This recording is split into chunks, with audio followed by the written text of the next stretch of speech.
This is the track. We've got all the watches and the warnings on there.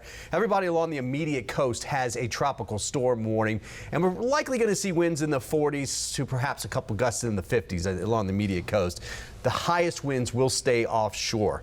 But take a look at the track now. I'm going to run this out through about, let's go out through this evening. That's for tomorrow at 2 p.m. And what's happening is tonight it moves by to our west. The forecast tracks have shifted off to the west over the last 24 hours. Really, that's been happening. And that's the good news. So when you see here at the top where it says maximum sustained winds at 60 miles per hour, that's normally near the center. Now, this is a little bit different because of the fact that it's not quite organized yet. This is the number I was talking about up here. But what's happening is right now, most of the wind is off to the east of it. However, as we get going, you see it strengthens to 70 miles per hour by later this afternoon. Hurricane by this evening, okay, late tonight into early tomorrow morning, and then landfall tomorrow morning. I think landfall, this is a little slow. It's going to be somewhere around mid-morning tomorrow morning up in the Big Bend area. But my point is, as this is getting stronger, it will actually consolidate the winds. And so you're going to see this number go to 70 to 85. Those will be right out here near the center. Right now, as this is coming through, we have quite a bit of wind out here. And so it's going to start to get a little bit breezier than what it has been over the next couple of hours here.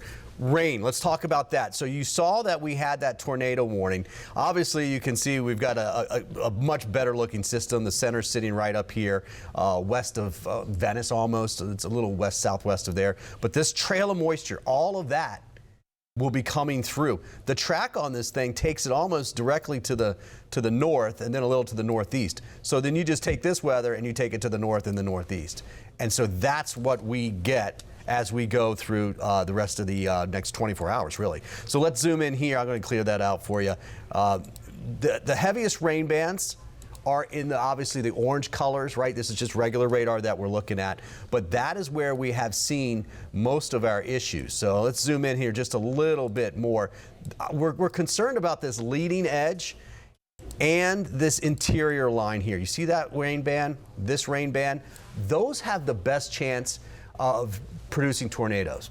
Now, typically what happens is when you get tornadic cells inside tropical systems like this, they tend not to last long.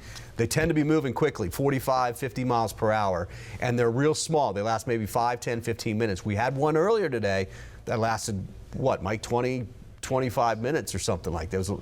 Yeah, it was a while. So that's a possibility. It's a possibility in this area right in here, which includes northern Pinellas right now. No tornado warnings, right? But we're just going to watch those cells, Tampa, western Hillsborough, of course, and all of Manatee and Sarasota County. And then we'll watch this cell here. The Storm Prediction Center, they're the ones that issue the watches. Will we get a tornado watch or not? They say it's only about a 20% chance that they'll even issue that for this. Okay, it's probably a little bit higher than that. They may eventually do that, but that's either they do it or not. We know that that's something that we're going to be looking at. So, plans for today for you at home.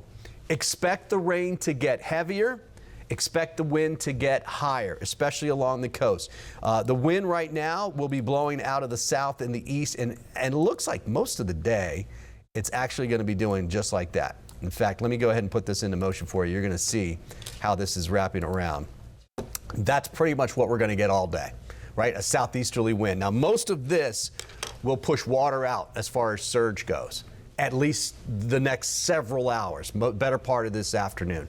But later tonight, as that center goes by to our west, the wind's going to turn to the southwest, and that's going to push the water up. So right now, we're talking a heavy rain threat, a small tornado threat through about 4 or 5 o'clock this afternoon. And then we will start talking storm surge as we move through this evening. Now, for the forecast on this, I'm going to switch over to meteorologist Mike Prangley, and he's going to take us step-by-step of what we can expect hour by hour. So go ahead and make sure you look at the clock as he's running you through this and look where you are on the map. There you go, Mike. All right, thank you. In fact, we're watching some of those heavy bands of rain, and you can see our weather impact alert is in effect as we see these outer bands continue to increase across the area. In fact, as we come back to our weather computer here, you can see the wall of rain, the train of rain as Bobby was talking about today. And with that, we've got big impacts. Okay, so today through Monday morning with our biggest impacts, 40 to 60 mile per hour winds, rain of 6 to 10 inches plus, and a storm surge of 2 to 4 feet peaking overnight tonight into Monday morning. And of course, stay put, stay tuned, and we've got you informed, prepared, and connected.